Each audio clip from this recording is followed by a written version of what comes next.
Jon Itxaina eta Xabi Albistur Donibane Loitzuneko Mediatekan ariko dira kontzertuan larunbatean.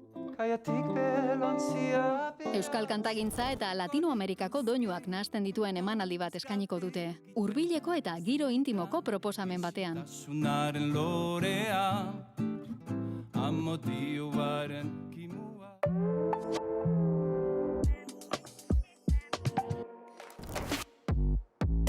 Komedia improvisatuan oinarritutako ikuskizuna da Korta el Cable Rojo. Umorea, zuzeneko musika, proiekzioak eta eszenaratze dinamikoa bateratzen dituena.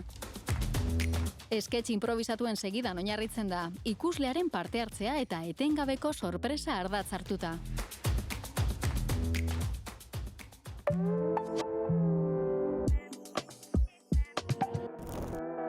Jasper Jones, Night Driver erakusketak, artista plastiko estatubatuarraren lan nagusiak biltzen ditu.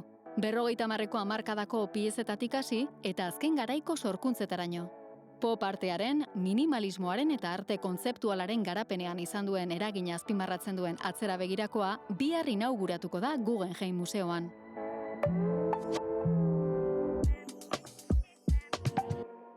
Me llamo Laura. Tengo 50 años y he sido diagnosticada con Alzheimer prematuro. Memoria, ahanztura eta Alzheimer gaixotasuna pairatzen duten pertsonengan eta inguruan duten eragina erdigunean jartzen ditu El Hilo del Olvido dantza ikuskizunak.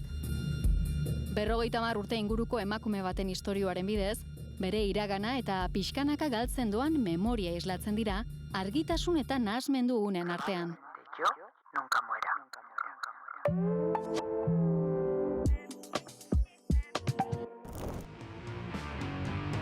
Amurrio, musikaren topagune bihurtuko da asteburu honetan Aiara Fest jaialdiaren 2. edizioarekin. Egitarauan besteak beste, Niña Koyote eta Chico Tornado izango dira, rock indartsu baten ordezkari gisa. Eta Mirua taldea, pop garaikidearen ikuspegi esperimentalago batetik. Garbizean beak ere berdina naizula, kontu batzeko gainan jantziten mutxurra. Kulturplanik onenak, EITB-ren eskutik.